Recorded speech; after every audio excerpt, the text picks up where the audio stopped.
Hi there, my name is Penny Campriello and welcome to Toxic Free Tuesday. And we've been talking this morning about, or this afternoon, about external conflicts and how we can use mediation to get through those issues. But what do we do when the conflict that we have is actually within ourselves? How do we align our internal vision or our passion with our external, whatever it is that we're doing for a business or with our lifestyle? This is a problem that many people experience, and it can be very stressful and non-productive if we're doing something that really isn't in alignment with our belief system. My next guest, I'm really excited, is she calls it cleaning up our internal environment. And I'm really happy to share the table with Karen Fritz. And Karen is, she's a successful entrepreneur. She is an author, and she is the founder of a purpose-driven process.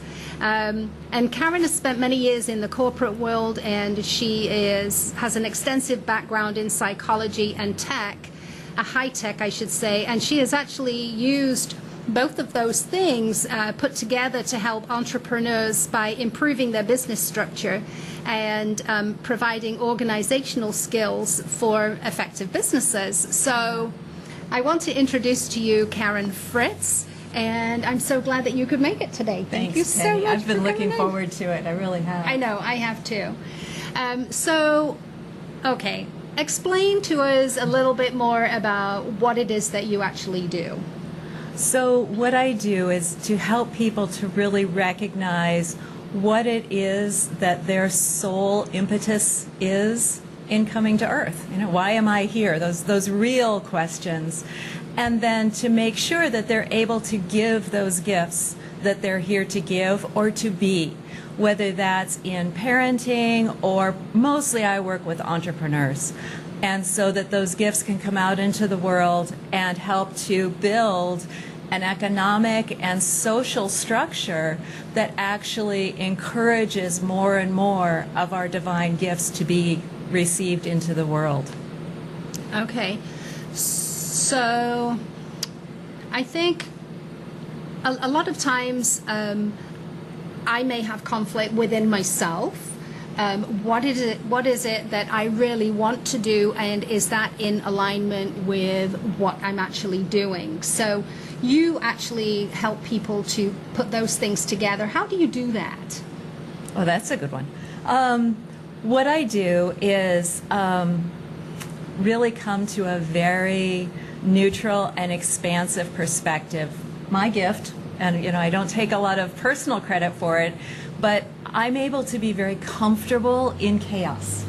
Okay. And so what happens within us is we feel the pull toward one thing, and then we feel the pull toward another thing, and then we feel the social, gosh, I should do this kind of thing. And it builds this internal thunderstorm. Okay. And for me, I love storms, right? So I want to go stand in the rain. And what happens for me is I start to see the pattern of what's real and authentic to that person, and what's just stuff that they've received, whether it's from parents, society, school, religion, all that stuff, and strip it back down and let them express what's authentic to them, which usually is divinely designed, right? So once we get back to that, it just comes flowing out. Right. Okay. It just brought to mind, I read a book a couple of years ago, 3 or 4 years ago maybe, and it talked about, actually it labeled the working dead, and it said, and this was in the book, and it talked about the fact that a lot of people are in the work environment and they actually just go through the motions. They show up for work in the morning, they really don't put in any more than the allotted time that they're supposed to be putting in. They really don't strive to be anything more than they are, and they're really just there going through the motions. And when you consider that most people are working until they're the age of 65 if they are working for an employer, that's pretty much most of your life if you're doing something that is not what you want to do. So how do you go about finding out from somebody what it is their real true passion, and how best to bring that out for them, so that, because I would imagine, or I can imagine that, I mean, it really will have a heavy toll on your health. Oh, yeah. If you're not doing what it is that you really want to be doing, then it can seriously affect your health. Well, I think first there's a recognition that what you're primarily talking about is the Industrial Revolution, when we had our factory workers, and then that kind of went into the information age where we had our office buildings full of people. But the truth is, at this point, only 21% of people work in a business with more than 20 people. So almost 80% of the people are now working in businesses that are 20 people or smaller. Oh, wow. So it's much more a situation that's about a small environment, and I can love it, I can build my own, and there's actually more freedom than there was. I call this applying ancient wisdom to postmodern entrepreneurs. And that's where we can look at it and say, I do have more choices. Okay. You look at the B Corp movement or the conscious capitalism movement, where it's about how do I fulfill different forms of value for all my stakeholders, and how do I do that as a business with a purpose. Now, in terms of what one person's purpose will be, a lot of times it becomes obvious when we ask questions like, what really pisses you off? Right. Because the flip side of that is, what do you want to see different in the world? Exactly. What do you want to be a part of? I always try to look for, what do people want to live for? You know, there are things that, oh, I'd die for that cause. Right. Yeah, well, living for it is a whole different emotion. And so what is it that they're willing to live for? And you know, for some people, that is, how do I make stickers that people can put in their planners so that they can have happy days? And that's a beautiful thing, right? It doesn't have to be, I'm going to go change this in the world. There are also those who are born to a great vision and still have that inner talk that comes back in and says, you're not good enough. You can't handle it all. Nobody's going to listen to you. Okay. And those are the parts where, regardless of the size of your passion, the inner talk can become toxic. Right. That's the whole toxic thinking. Right. That we. And it limits your That inner self-talk that just puts us down all the time. Right. It limits your availability to reality, and it limits your availability to serve on the very highest level. Okay. So recognizing those places where the thoughts I'm having aren't necessarily facts. They're things that I've acquired. They're actually opinions. They're inner opinions. Okay. Which kind of makes them optional. Right? And so when I can recognize I may or may not know everything there is to know about this topic. I may not be the best expert in the world. But I have something I can share in this room that's going to help this person. Right. Okay. Right? That way I'm free to be with the person in front of me. And I think that's where a lot of the shift comes. So instead of us looking at ourselves that we don't know it all, so we're not good enough, it's more a case of looking at what we do know and what we do have to share, and putting the importance onto that part of it rather than what we don't know.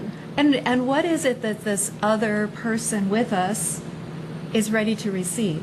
You know, a butterfly can't see its own wings. And in a lot of the same ways, the gifts we're given are not for us. They're for the people around us. And so they're almost invisible to us sometimes. And finding that thing, as I'm talking with somebody and they're like, well, I do this and I'm really good at that and da-da-da-da. And I ask them about some other corner of it and they say, oh, that's just easy. That just happens. I love doing that. It just happens. And I'm like, There's their magic. And so it's that piece that is so simple sometimes. Simple can be good. Easy can be good. We don't always have to struggle. That's one of those optional pieces. But a lot of the times, people think that things should be harder than they really are. And so instead of doing the things that really are their gifts, the easy things, they try and find other things that they need to do, right? Yeah. Somebody says you should go into computer science. Somebody says you should go into medicine. Somebody says you should go into marketing. What do they know, right? All I know is that when I talk with somebody and I start to sense into where they light up, and I say, so what would life be like for you if you were able to have your day line up so that you were spending 60% of your time doing this thing that is easy and you love it, and people are feeling served, and then more people are coming to you, and you can spend another 20 or 30% of your time expanding from your zone of grace, and then building into where's your challenge that you want to have personal growth? Where do you want to reach out and actually challenge yourself a little bit, right? But it doesn't have to start there.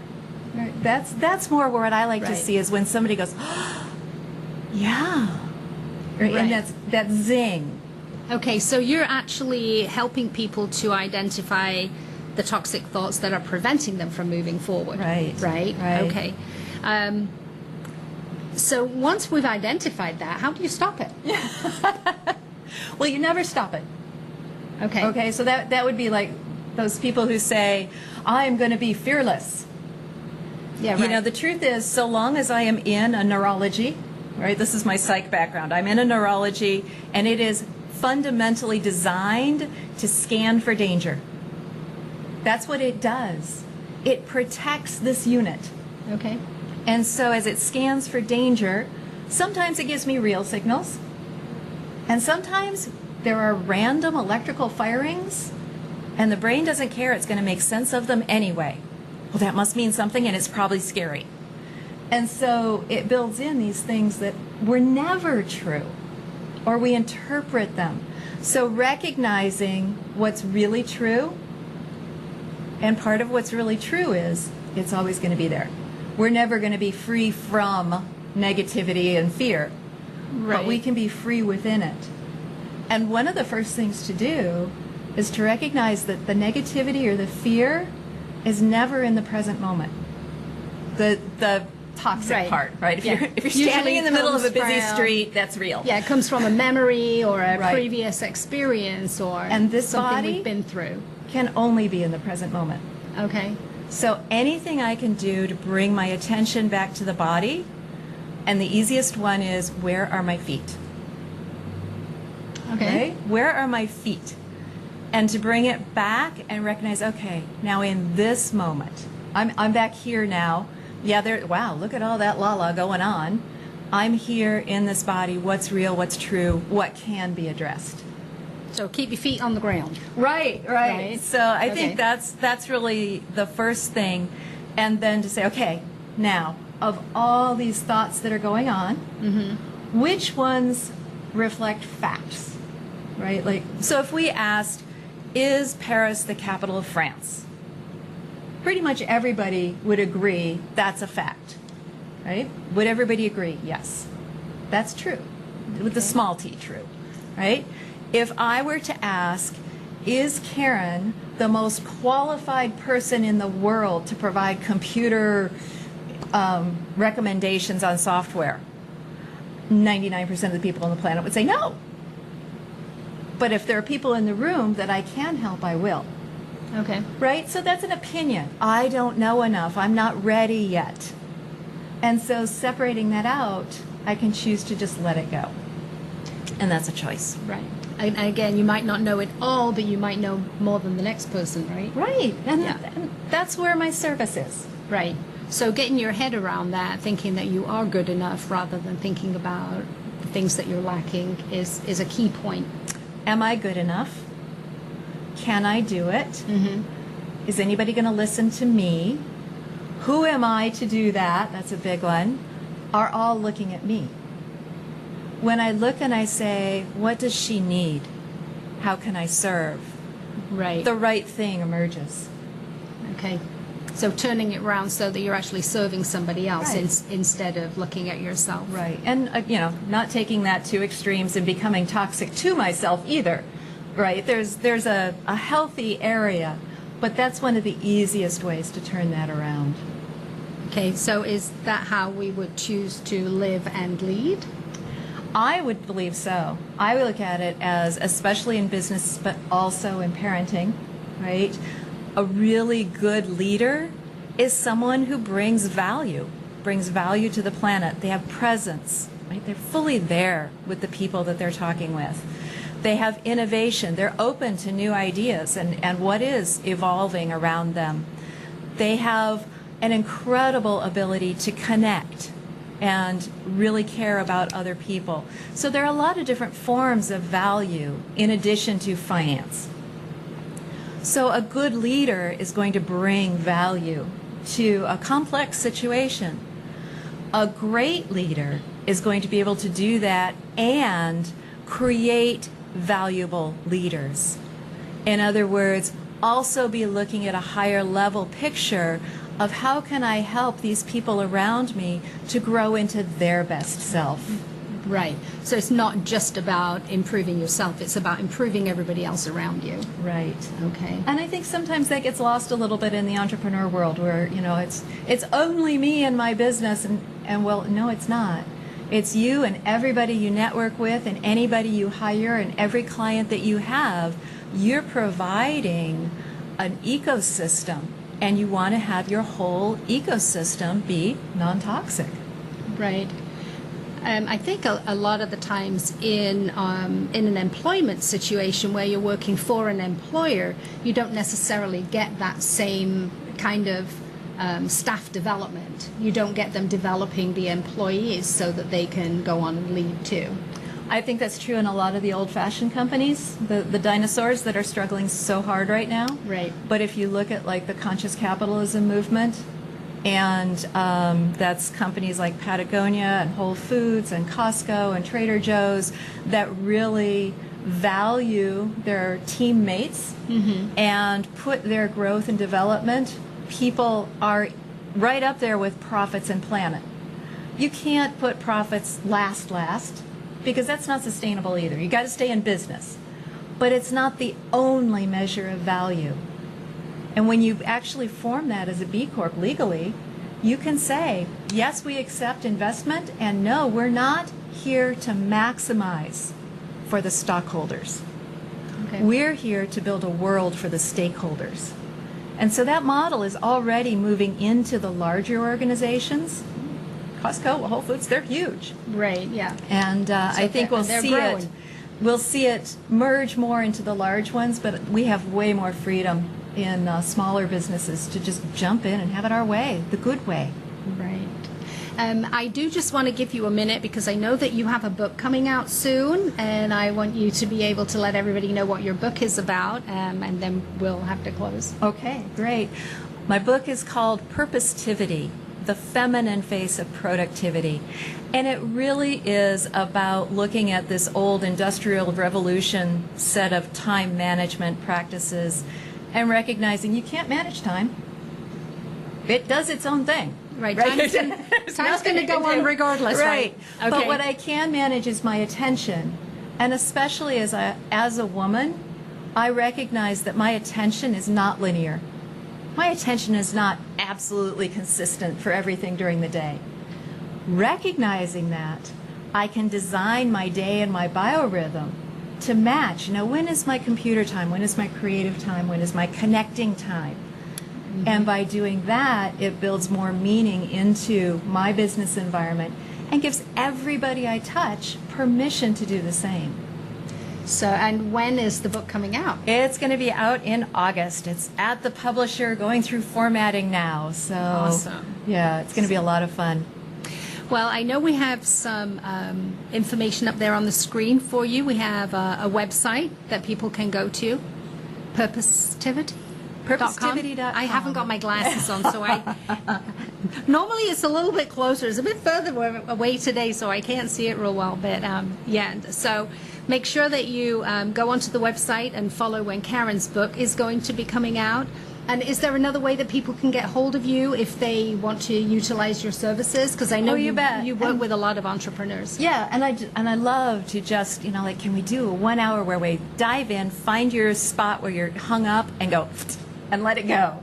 I just love that. So definitely drop me an email, Karen@KarenFritz.com. It's pretty simple, and we'll find a good time for both of us and have some playtime. That's wonderful. Thank you so much, Karen, for coming on today, and thank you for sharing all of your Awesome. wisdom with us. It's been a riot. Thanks. And we'll be back in a few minutes.